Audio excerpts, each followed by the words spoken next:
예, 안녕하십니까. 한국미디어네트워크 대표 조상현입니다. 바쁘신 일정에도 불구하고 저희 데일리 한국이 주최하는 4차 산업혁명 시대 ICT 금융의 미래 컨퍼런스에 참석해 주신 내빈 여러분께 이 자리를 빌어 깊은 감사의 말씀을 드립니다. 한국미디어네트워크는 정치, 경제, 산업 분야의 온라인 종합신문인 데일리한국, 스포츠, 연예 신문인 스포츠한국, 1964년 창간한 우리나라 최초의 시사 주간지 주간한국 등을 발간하고 있습니다. 다양한 플랫폼을 통해 유익하면서도 차별화된 정보와 콘텐츠를 서비스하는 종합 미디어 회사입니다.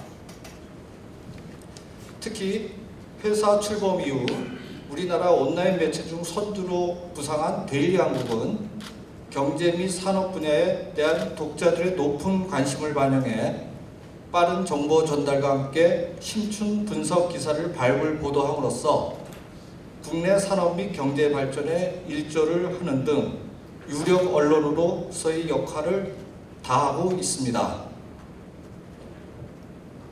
요즘 흔히 회자되는 4차 산업혁명은 컴퓨터 인터넷으로 대표되는 3차 산업혁명에서 한 단계 더 진화된 개념으로 이제는 정보통신 기술 기반의 새로운 정보화 시대를 대표하는 키워드로 자리매김됐습니다.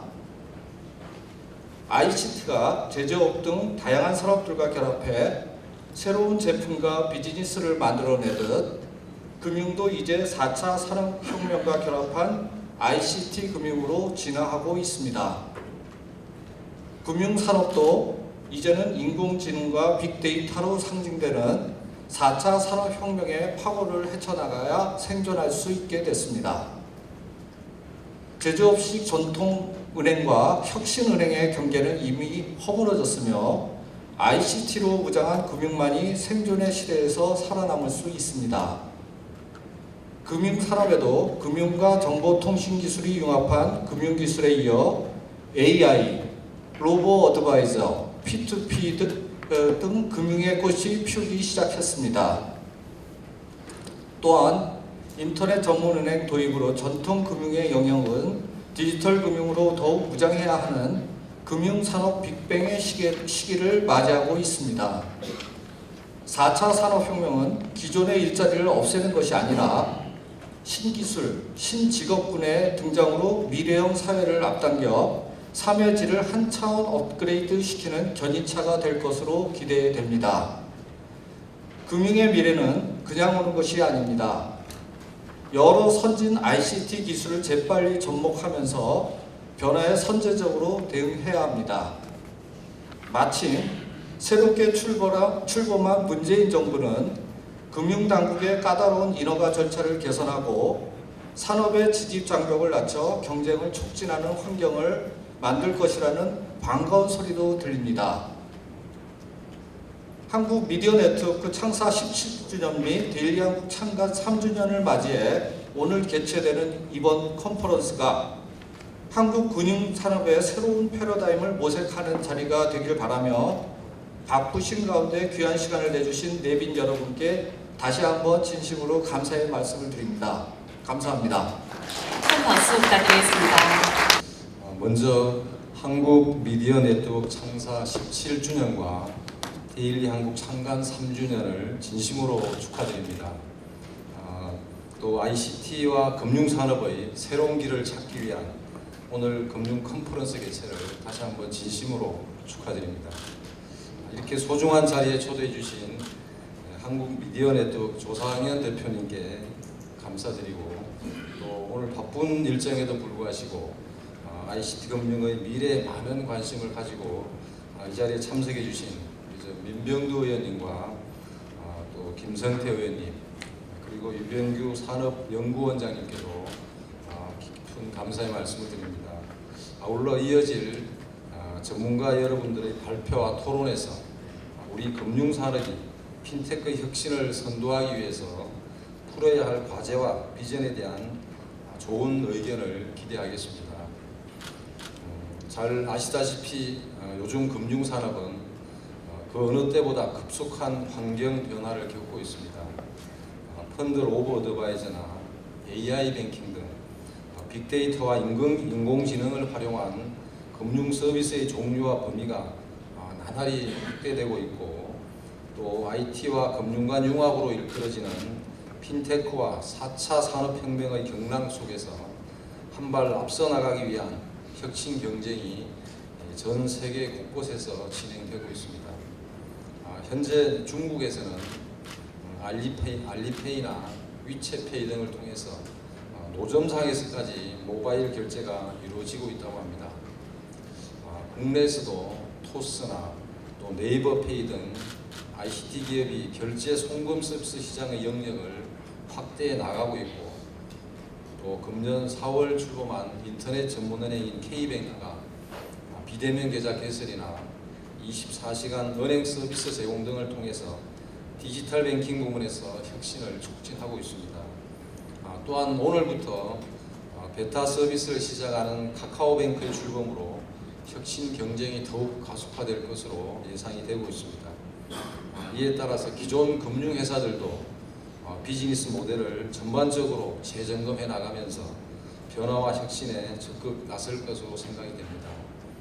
이에 발맞춰서 우리 감독 당국도 금융시장의 경쟁과 혁신의 바람을 일으키고, 또 금융 소비자에게는 보다 나은 금융 서비스를 제공하기 위해서 그 어느 때보다 적극적으로 노력하고 있다는 말씀을 드리겠습니다. 또한 비조치 의견서나 금융규제 테스트베드 등을 적극 활용해서 새로운 금융 서비스의 시장 진입 기회를 부여함으로써 혁신적인 금융 생태계 조성을 지원하고 있습니다. 그리고 금융 플랫폼 변화에 따른 새로운 디지털 리스크에 신속히 대응하기 위해서 혁신 친화적인 금융 감독 체계 구축을 추진할 계획입니다. 특히 빅데이터 분석에 기반한 인공지능 기술은 거래 데이터 축적과 딥러닝 등을 통한 입체적인 분석을 통해서 소비자에게 최소 비용으로 최적의 금융 서비스를 제공할 수 있으며, 사기 금융거래 등 금융 질서 교란 행위에 사전에 대처하여 소비자 피해를 예방할 수 있다는 점에서 핀테크를 주도할 핵심 기술로 삼아 깊은 관심을 가지고 적극 지원해 나가고자 합니다. 이와 함께 디지털 환경에 익숙하지 않은 소비자들이 새로운 금융 서비스나 핀테크 혜택에서 소외되지 않도록 금융 포용 측면에서도 각별히 살펴보는 등 금융 소비자 보호에도 소홀함이 없도록 하겠습니다. 이어령 전 문화부 장관께서 최근 언론기구에서 인공지능이 가져올 미래에 대한 두려움을 떨쳐야만 새로운 세상을 맞을 수 있다고 강조하신 기사를 봤습니다. 인공지능이 인간 지능과 대립하지 않고 또 보완하는 조력자가 되도록 법과 제도 그리고 윤리적인 가치를 정비하는 게 우리가 시급히 할 일이라고 강조하신 기사를 봤습니다. 핀테크 산업의 발전에 있어서 미국이나 영국 등 선도국이 있습니다만은 우리는 3차 산업혁명을 선도했던 IT 기술과 또 빠른 신기술 수용력이라는 장점을 가지고 있습니다. 이를 바탕으로 핀테크 기업의 혁신 능력과 금융회사의 노하우를 유기적으로 융합함으로써 금융 생태계의 새로운 틀을 만들어 간다면 조만간 4차 산업혁명을 선도해 나갈 수 있으리라고 확신합니다. 그리고 감독 당국도 핀테크 혁신을 적극 지원하면서 규제 효율을 높일 수 있도록 인프라 구축에 최선을 다해 나가겠습니다. 오늘 이 자리가 우리 금융산업이 이끌어갈 혁신적 금융 비전을 공유하고 또 새로운 미래를 모색하는 계기가 되기를 진심으로 기원합니다. 참석하신 모든 분들의 건강과 행복을 기원합니다. 감사합니다. 네, 말씀 감사합니다. 10몇 년 전에 IT의 구루라고 할 수 있는 빌 게이츠가 내선 안에 PC 이런 얘기들을 했을 때 아마 지구상의 많은 사람들은 그 개념에 대해서 사실 그렇게 지금처럼 느끼지는 못했을 겁니다. 그러나 지금은 누구나 다 내선 안에 PC라는 개념을 이해하고 있죠. 지금 내선 안에 금융 이런 시대가 실제로 다가오고 있음을 저희들은 이제 체감을 하고 있습니다. 우리나라 금융은 세계에서 수준이 81위다, 우간다 다음이다 이렇게 얘기하죠. 참 답답하죠. 그러한 평가에 약간의 오류가 있다고 할지라도 어쨌든 우리가 금융 선진국이 아니라는 것은 분명합니다. 그러나 IT 선진국은 확실하죠.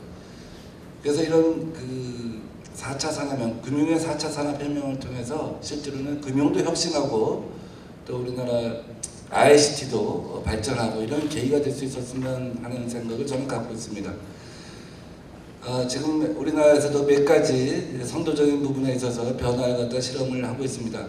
인터넷 전문은행은 시험적인 출항을 해서 상당히 호평을 받고 있습니다만 아직 법률 정비는 안 되어 있습니다. 은상분리라고 하는 큰 틀에 묶여서 실제로 제대로 앞으로 이것이 성장할 수 있을 것인가에 대해서는 많은 의문이 있습니다. 그래서 저 같은 경우는 특례법을 만들어서라도 인터넷 전문 은행에 대해서는 출자 한도를 좀 늘릴 수가 있지 않을까 하는 생각을 갖고 있습니다. 물론 이 경우 자사에는 대출을 금지한다는 별도의 조항이 있어야겠죠. 어쨌든 인터넷 전문 은행을 통해서 보듯이 소비자한테는 중금리 시장이라고 하는 새로운 페이버가 주어지는 것이고요. 또 이를 통해서 어쨌든 빅테크의 발전이라고 하는 것을 확인할 수 있습니다. P2P 같은 경우도 새로 시작이 되다 보니까 금융당국에서 놀라갖고서 이제 규제부터 하려고 하고 그러다 보니까 P2P 업계에서는 굉장한 반발을 하고 지금 막 시작되는 산업을 이렇게 죽일 수 있느냐 하는 생각을 하고 있는 것 같습니다. 결국 이 부분에 있어서의 규제를 갖다가 어떻게 우리가 구체적인 수준에 맞춰서 할 것이냐 하는 고민의 지점에 이르게 되죠. 가장 많은 것은 이제 가장 많이 지금까지 얘기되는 것은 개인정보 문제를 갖다가 어떻게 보호할 것이냐, 특히 여러 분야에 흩어져 있는 개인정보를 갖다가 어떻게 보호하고 새로운 4차 산업혁명 발전에 맞춰서 완화할 부분을 완화하냐 하는 문제인 것 같습니다. 식별 정보를 비식별 정보화하고 이것을 인공지능을 통해서 부가가치를 높이는 고민을 갖다가 우리가 안 할 수가 없는 것이죠. 그런데 이 부분은 굉장히 어려운 주제여서 우리 전문가들하고 또 언론하고 함께 머리를 맞대야 한다고 생각합니다. 우리 문재인 대통령도 이래서 4차 산업혁명 시대를 맞이하여 포지티브 규제가 아닌 네거티브 규제로 전환하겠다라고 공약을 한 바가 있습니다. 가보지 않은 길이기 때문에 이것을 갖다가 이것만 해야 한다고 규제를 갖다가 해놓기 시작하면 가다가 어디서 맡길지 모르기 때문에 요것만 하지 말고 마음대로 해봐라 하는 방식의 규제에 대한 접근 방법을 전환해야 한다는 것이죠. 그래서 대통령께서도 분명히 그 4차 산업혁명 미래를 막기 위해서 우리가 어떻게 할 것인가에 대한 분명한 인식이 있는 것 같고 그런 장에서 우리가 국회가 또 언론과 함께 나아가도록 하겠습니다.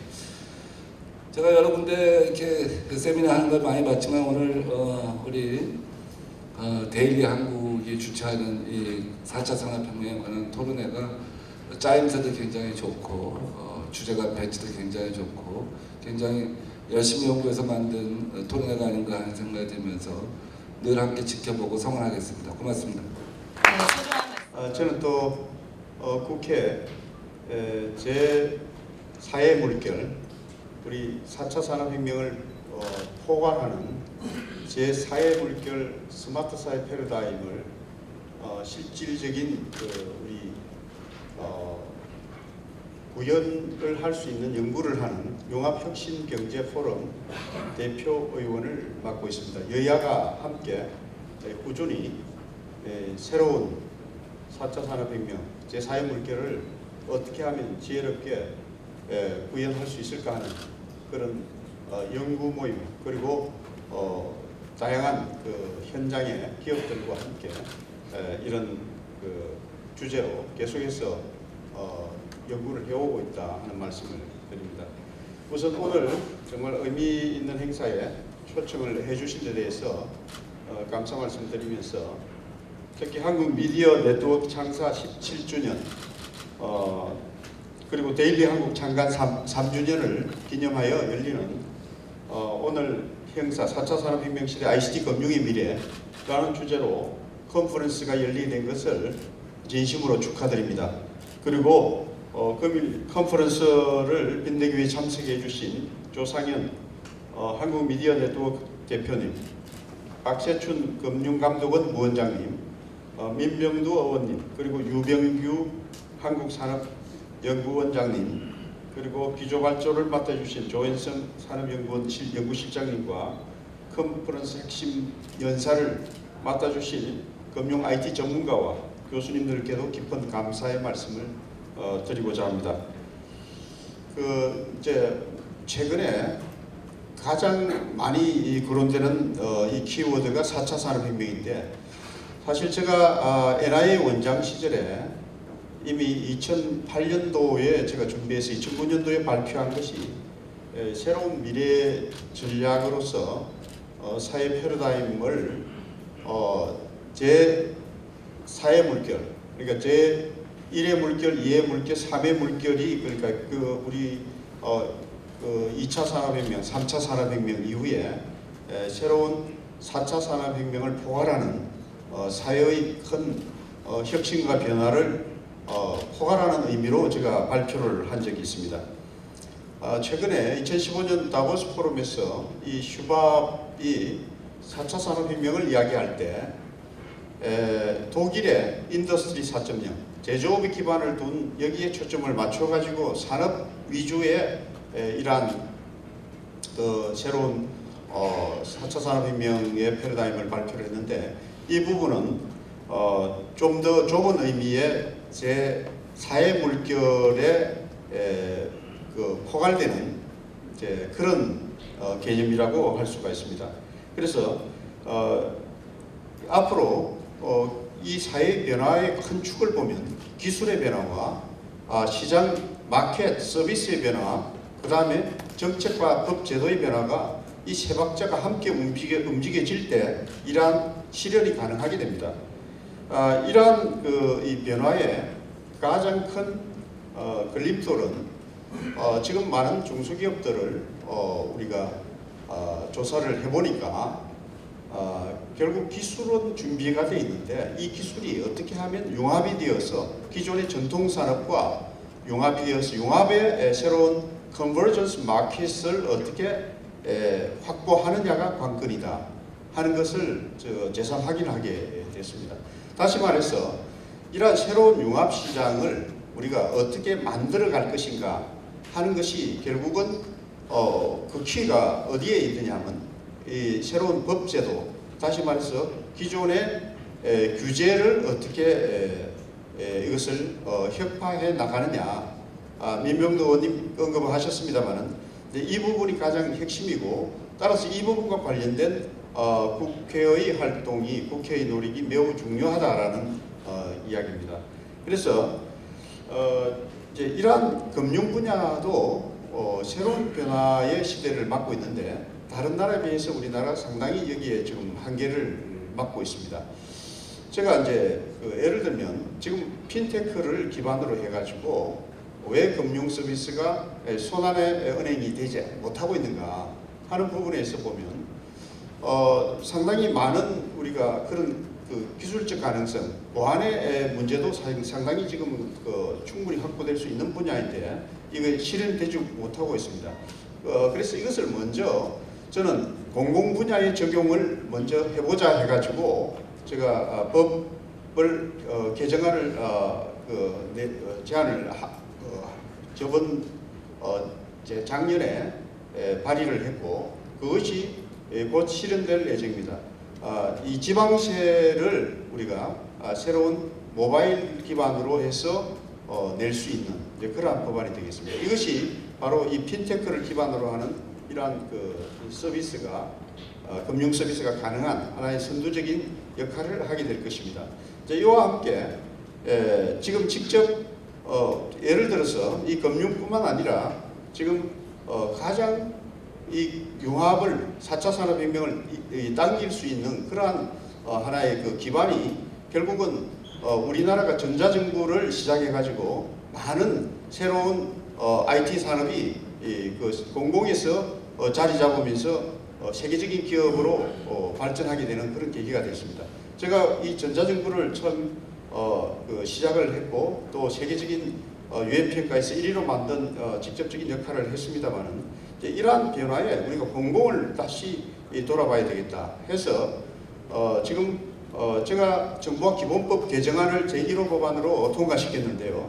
거기에 들어있는 것이 뭐냐면 공공 SOC에 지금 기존에 우리가 SOC 사업들을 보면 전혀 이 새로운 정보화 계획이 반영이 되고 있지 않습니다. 그래서 이러한 IT 계획과 기존의 SOC 계획들이 융합이 되어 가지고 새로운 기업들이 적용할 수 있는 그런 여건이 만들어져야 되는데 이제 그런 부분에서 충분히 우리가 이러한 것들을 공공의 영역을 융합의 시장으로 만들어가는 것이 필요하고 이 ICT 그러니까 정보화 기본법을 통해서 이러한 융합 시장이 만들어질 수 있도록 제가 여건을 만들었고 특히 규제와 관련해서 ICT 특별법 개정을 통해서 지금 발의한 법안이 뭐냐면 규제 샌드박스입니다. 그러니까 규제 샌드박스를 마련해서 새로이 제시되는 기술과 관련된 그런 부분에서 일정한 기간 동안에 규제를 받지 않는 그러한 법안을 제가 제시를 지금 제안을 했습니다. 그래서 이것을 통해서 구체적으로 우리가 많은 기술들이 이 새로운 시도를 할 수 있게끔 그렇게 지금 만들었습니다. 그래서 이런 구체적인 규제 법안에 대한 그 노력들이 바로 서비스와 연결되고 그것이 새로운 시장이 되고 그 이후에 그 융합에 대한 새로운 R&D가 일어나고 융합과 관련된 일자리가 만들어지고 이것이 선순환이 될 수 있는 그러한 법제도 환경 자체가 우리나라의 새로운 이러한 4차 산업혁명의 원동력이 된다는 것을 말씀드립니다. 다시 말해서 이 4차 산업혁명의 생태계는 그러한 틀 속에서 이루어질 수 있고 또 그것을 통해서 우리가 새로운 변화를 우리나라가 할 수 있다 하는 말씀을 드립니다. 그래서 이러한 부분은 좀 더 새로운 하나의 틀에서 새로운 패러다임에는 새로운 정부의 정책 패러다임이 필요하고 이것은 다분히 시장의 역할, 이 자유시장 경제 속에서 이것이 경쟁 속에서 새로운 융합시장이 만들어갈 수 있는 그런 여건을 마련해 나가는 것이 굉장히 필요한 그런 분야라고 봅니다. 그래서 오늘 이 자리에 모이신 여러분들께서 이 금융산업에도 이러한 새로운 융합된 형태의 새로운 ICT 기술과 금융이 융합된 속에서 서비스가 일어나는데 이것이 향하여 가야 될 방향 자체가 결국 우리가 소비자들이 보다 편리함과 또 이것을 활용해서 안전하고 편리한 서비스를 할 수 있도록 또는 언제 어디서나 이러한 금융 서비스가 우리 소비자들에게 돌아갈 수 있도록 만드는 것이 결국은 그 하나의 관건이 될 수가 있다 이렇게 보아집니다. 그래서 오늘 컨퍼런스에 제시되는 내용은 아마 이러한 방향을 포함하고 있는 것으로 알고 있습니다. 그래서 오늘 4차 산업혁명 대비 금융산업 전반의 핵심적인 방향들이 제시될 수 있는 그러한 전개가 될 수 있도록 여러분들의 지혜를 모아주시기 바라고 이러한 내용들을 바탕으로 해서 보다 새로운 법제도 규제 환경을 새로운 이러한 금융의 4차 산업혁명이 일어날 수 있는 그런 환경을 만들 수 있도록 또 국회에서 저도 노력할 것을 약속드립니다. 오늘 참석하신 여러분들 다시 한번 감사드리고 오늘 또 이 17주년 데일리 한국 한국 미디어 네트워크 창사 17주년 데일리 한국 창간 3주년 다시 진심으로 축하드립니다. 감사합니다. 오늘 성황리에 데일리 한국 창간 기념 컨퍼런스가 열리게 된 것에 대해서 조상현 대표님과 데일리 한국 모든 직원 여러분들께 마음 깊이 축하 인사를 드립니다. 또한 귀한 자리에 와서 존경하는 박세춘 부원장님, 또 민병두 위원님, 김성태 위원님과 함께 축사를 하게 된 것을 매우 영광스럽게 생각을 합니다.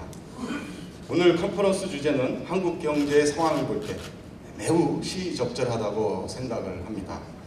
전 세계를 하나로 묶고 또 실시간 정보 분석을 가능케 하는 4차 산업혁명은 금융산업 발전에 직간접적으로 지대한 영향을 미치고 있습니다. 또 금융산업 발전은 한국의 당면 과제인 산업 구조조정, 신성장 동력 확보, 청년 일자리 증대를 해결하는 데 매우 필수 불가일한 중요 정책 과제입니다. 하지만 현재 한국의 핀테크와 같은 디지털 기반 금융 산업은 중국에도 밀리는 처지인 것으로 이렇게 평가가 되고 있습니다. 4차 산업혁명에 기반한 국내 금융 산업 발전을 이루려면 세 가지가 필요하다고 생각을 합니다.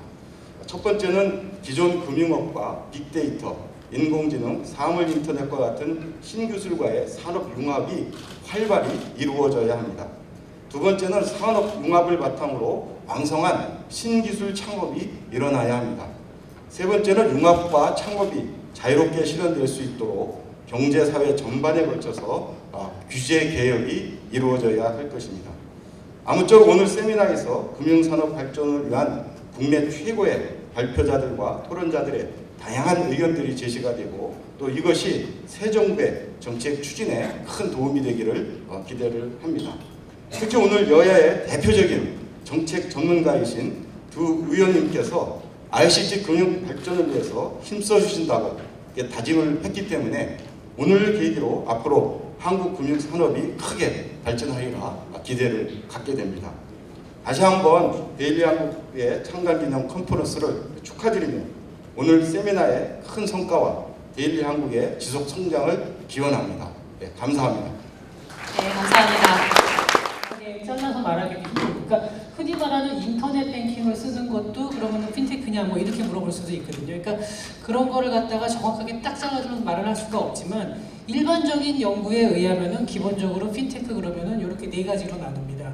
여기 송금 및 지급 결제. 어떻게 보면 소비자들 입장에서는 이게 가장 현실적으로 와닿는 거죠, 저희가. 그 다음에 이제 데이터 수집 및 분석, 그리고 소프트웨어, 그 다음에 금융 플랫폼. 지금 현재는 이제 소비자들이 가장 많이 느끼는 거, 우리가 뭐 알리페이, 뭐 삼성페이, 뭐 이런 식으로 하는 것들이 다 송금 및 지급 결제고 이게 가장 소비자한테 이제 더 접근성이 높은 거죠. 그리고 반대로 이제 데이터 수집이나 분석도 물론 소비자들이 사용을 그러니까 직접 관련이 될 수도 있겠지만 이 데이터 수집하고 소프트웨어 관련된 거는 어떻게 보면 약간은 공급자들 간의 거래가 더 중심이 될 수가 있는 부분입니다. 그리고 이제 금융 플랫폼도 이제 P2P 기반으로 요즘 들어서 우리나라에서 많이 활발해지고 있죠. 그러니까 이 두 가지가 조금 더 소비자들에게 친근한 거고, 이 두 가지가 조금 더 공급자들 간의 거래가 더 많은 쪽으로 볼 수는 있습니다. 근데 명확한 경계는 없습니다. 요즘의 산업이라는 게 다 아시다시피 산업뿐만 아니라 하나의 기업조차 하나의 기업에서도 이게 제조기업인지 서비스 기업인지 구분이 안 갈 정도가 되기 때문에 그런 명확한 구분까지는 어렵지만 일반적으로 이렇다는 말씀드리고요. 그다음에 여기서 이제 대표 기업들이 나오는데요. 뭐 송금 및 지급 결제 그럼 제일 유명한 게 아마 페이팔일 겁니다. 그리고 알리페이 뭐 이런 것들이 있고요. 뭐 그 뒤에 이제 소비자들한테 많이 익숙한 것들이 있죠. 이 금융 플랫폼 같은 경우 주로 P2P 업체들이죠. 뭐 랜딩클럽이라든지 트랜스퍼와이즈 이런 식으로 세계적으로 유명한 기업들이 있습니다. 이제 여기 현황에 대해서 나오는데요. 이 그러니까 글로벌 핀테크 산업 동향을 보면은 이게 사실 우리나라가 상당히 지금 후발주자라는 걸 느낄 수 있는 게 뭐냐면은 글로벌에서는 지금 굉장히 빠른 속도로 성장을 했다가 우리 성장세가 지금 주춤한 상태입니다. 특히 미국 같은 경우는 오히려 좀 줄었죠. 근데 이게 많이 그나마 이게 늘어날 수 있었던 건 아시아 쪽에서 상당히 이제 빠르게 성장을 한 거고 아시아 중에서도 특히 중국이 가장 많은 성장을 했고요. 그 다음에 일본 같은 경우도 지금 상당히 우리나라하고는 분위기가 다릅니다. 일본에서는 정부가 굉장히 적극적으로 지금 나서서 육성을 하고 있고 가상화폐, 비트코인 같은 경우도 정식화폐로 인정을 했죠. 또 러시아에서도 지금 그런 움직임이 있고 여러 북유럽 국가들도 지금 이제 이런 식의 가상화폐를 갖다 인정을 하려고 하고 있는데 우리나라는 아직 초보 단계입니다. 그러니까 지금 저기 보면 초기에 그 과열 분위기가 누그러지고 있다라고 했는데 우리나라는 아직 과열 분위기가 나타나지도 않은 상황입니다. 요 뒤에 보면 이제 나오는데요. 여기서 이제 이게 제가 이제 그 핀테크 협회에서 나온 자료인데 사실 최근에 나온 연구의 자료에 의하면은 이보다도 훨씬 더 큽니다. 그러니까 얼마 전에 그 P2P 금융협회에서 나온 걸 보니까 2016년에 여기서는 5,895억 원, 그러니까 이거보다 훨씬 높죠. 거의 2배 가까운 액수가 나오고 누적 금액은 이미 1조 원을 넘었다. 그리고 2017년에는 9천억, 이제 이 정도로 예상을 하고 있습니다. 그러니까 굉장히 빠른 속도로 우리나라는 아직 과열까지도 못 오고 과열 전 단계라고 보면 되는 거죠.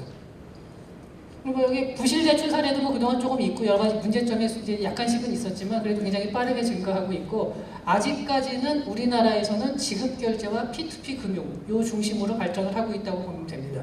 로보 어드바이저 같은 경우도요 기술적으로는 충분히 활용이 가능하지만 여러 가지 이제 법적인 제약이라든지 이런 거 요 뒤에 설명을 드릴 텐데 이런 것 때문에 아직까지 충분히 활성화되지 못하고 있습니다. 그리고 이제 인터넷 뱅킹 전문은행이 이제 개설이 됐는데 뭐 다들 잘 아시다시피 은산분리라는 것이 항상 가장 핵심적인 규제죠. 꼭 핀테크뿐만이 아니라 금융산업 전반이 다 그렇습니다. 금융산업에서 가장 어렵고 풀기 힘들면서 핵심적인 규제가 바로 이 은산분리죠. 네, 이 부분 때문에 사실은 이 여러 가지 제약이 있습니다. 이것도 뒤에 자세히 설명을 다시 드리겠습니다. 그리고 가상화폐에 대해서 제가 말씀을 드리겠는데요. 이 가상화폐 같은 경우는 항상 같이 따라다니는 가상화폐 그러면은 제일 떠오르는 단어 두 가지가 비트코인하고 블록체인이죠. 제가 블록체인은 여기다 쓰진 않았는데 왜냐하면 블록체인이라는 거는 핀테크 기술이라고 보기보다도 모든 것에 관련된 기술이기 때문에 하나의 이제 그 기초가 되는 기술이기 때문에 따로 제가 핀테크에다가 쓰지는 않았습니다. 근데 지금 보면은 비트코인이라든지 뭐 이리돔 이런 것들 보면은 우리나라에서는 아직 거래가 잘 안 되고 있지만 이미 우리나라에서도 비트코인에 투자한 사람들은 엄청나게 많습니다. 거래는 하지 않지만 투자를 한 거는 대부분은 투자 목적이죠. 이게 가격이 마치 주식 사놓는 거랑 비슷합니다. 가격이 오르락 내리락 굉장히 변동이 그동안 굉장히 심했고 또 다른 나라에서는 이미 이 비트코인 외에도 상당히 많은 그 전자화폐들이 이 가상화폐들이 지금 실생활에서 결제 수단으로 사용되는 사례가 증가하고 있습니다. 이제 한국은행에서도 보면은 이런 움직임을 아주 굉장히 자세히 알고 있죠. 근데 단지 이제 현실적인 상황 때문에 이걸 갖다가 전면적으로 허용한다 이런 얘기는 아직은 못하고는 있지만 한국은행에서도 여기에 대한 준비는 상당히 하고 있는 걸로 알고 있습니다. 내부적인 논의는 많이 있고 이걸 어느 선까지 이제 인정을 해줘야 되는 건지 언제쯤 이런 걸 갖다가 논의를 더 크게 벌려야 될지 이런 걸 상당히 내부적으로 논의를 하고 있는 것으로 알고 있습니다. 우리나라 핀테크 산업의 특징인데요. 이게 핀테크라는 게 처음 나온 거는 분명히 금융권에서 시작된 건 아닙니다. 핀테크라는 개념이 아까 말한 식으로 기존의 금융권에서 IT 서비스를 활용해서 약간의 효율성을 높인다. 이런 측면에서는 물론 기존 금융회사들도 했지만 그거보다는 본격적인 핀테크라는 개념은 IT 서비스 업체가 들어온 거죠. 중국 같은 경우도 알리바바가 그렇고 전혀 금융하고는 관련 없는 회사들에서 핀테크 서비스를 갖다가 제공을 하면서 금융권과 경쟁을 시작하게 되고 그래서 발빠르게 움직인 금융회사들, 대표적으로 바클레이 같은 금융회사들은 핀테크에 굉장히 적극적으로 나서고 있죠. 근데 우리나라는 그렇지가 않습니다. 은산분리 때문에 기본적으로 금융회사가 아니면 금융의 투자가 거의 불가능하고 완전히 막혀있다시피 하는 상황이거든요. 몇몇 특수한 업종을 빼놓고는. 그러다 보니까 우리나라에서는 핀테크가 글로벌에서 굉장히 유명해지고 세계적으로 막 핀테크라는 이름이 오르락내리락 하니까 그때 가서 금융회사들이 핀테크를 갖다가 오히려 이제 받아들여서 움직이고 있는 이런 상황이죠. 물론 우리나라에서도 IT 기업들이 있습니다. 기존에 뭐 페이게이트라든지 이런 식으로 상당히 이제 그 기존 굉장히 오래전부터도 핀테크를 갖다가 핀테크 서비스를 제공한 업체들이 있지만 그 규모가 본격적으로 글로벌 기업하고 비교하기에는 너무나 미미합니다. 그러니까 우리나라는 기본적으로 여기서 말씀드린 것처럼 여기 써 있는 것처럼 기존 금융권에서 그냥 글로벌 트렌드에 쫓아가는 형태가 되는 거죠.